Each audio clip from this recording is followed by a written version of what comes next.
The Indian government has abruptly backed down on farm reforms after more than a year of mass protests. The announcement on a major Sikh festival is a surprise, as officials had not made any significant concessions. It also comes ahead of several key elections early next year.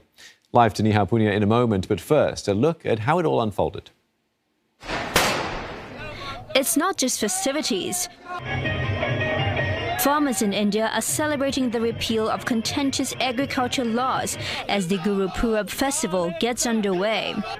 Prime Minister Narendra Modi says the 3 farm laws will be withdrawn by the end of the month. He conceded that the government had failed to win farmers over. साथियों, मैं आज अपने सभी आंदोलनरत किसान साथियों से आग्रह कर रहा हूं, आज गुरु पर्व का पवित्र दिन है। अब आप अपने अपने घर लौटे, अपने खेत में लौटे, अपने परिवार के बीच लौटे। आइए एक नई शुरुआत करते हैं, नए सिरे से आगे बढ़ते हैं। किसान रहेगा, धरती पर तूफान रहेगा। The sudden U-turn caps more than a year of nationwide protests. Farmers blocked major highways as the numbers swelled to tens of thousands. Rallies lasted through the seasons, even as dozens died from the elements and COVID-19. Rallies also turned violent at times as tensions spilled over. The government saw the farming reforms as a boon, necessary to modernize the sector and boost production. But demonstrators saw them as a bane that will cut into profits and leave them at the mercy of big corporations. प्रधानमंत्री मोदी का ऐलान स्वागत है, करते हैं हम उसका, लेकिन किसान तब तक यहाँ से नहीं जाएगा जब तक ये संसद से जैसे पास हुए थे, संसद से ही रद्द हों। खुशी का तो है, पर सरकार पर यकीन थोड़ा कम है किसान को। असली जब होगा जब मोहर मार देगा, पक्का कर देगा कागज हमारा संसद में और एमएसपी गारंटी दे देगा। Agriculture is India's lifeblood.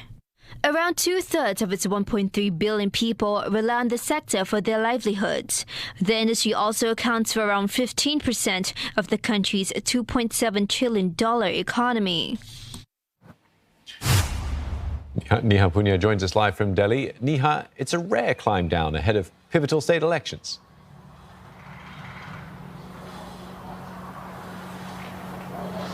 Absolutely. It's a stunning and frankly unexpected U-turn, Steve, the first of its kind we've seen from Mr. Modi since he came to power in 2014. And it's important because for nearly a year now, Mr. Modi, his ministers, several leaders of his ruling BJP have repeatedly said that at no cost would these laws be scrapped. But clearly they have done a cost assessment now, and with regional elections in 5 states just a few months away, experts say they didn't want to upset the farmers of these regions, which are largely agrarian. It's also important to note that this movement has been gathering a lot of support in the last few months, especially in the states of Punjab and Uttar Pradesh. There's been a groundswell of support for this movement, and farmers have said they were planning to go door to door and campaign against Mr. Modi, asking voters in these states to vote out his party. Now, in Punjab, the BJP is not in power, but in Uttar Pradesh, they are, and they want to retain power there.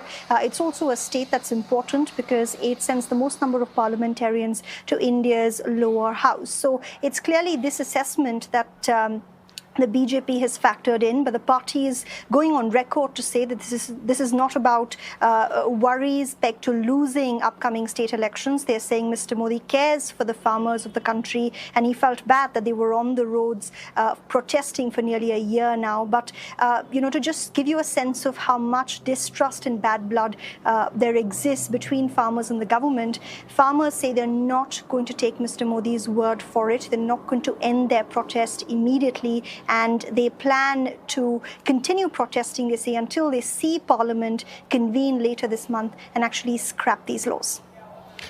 While the farmers seem to be getting what they want, even if they don't believe it quite yet, tell us about some of the consequences for the agriculture sector and the wider Indian economy as a result of all this.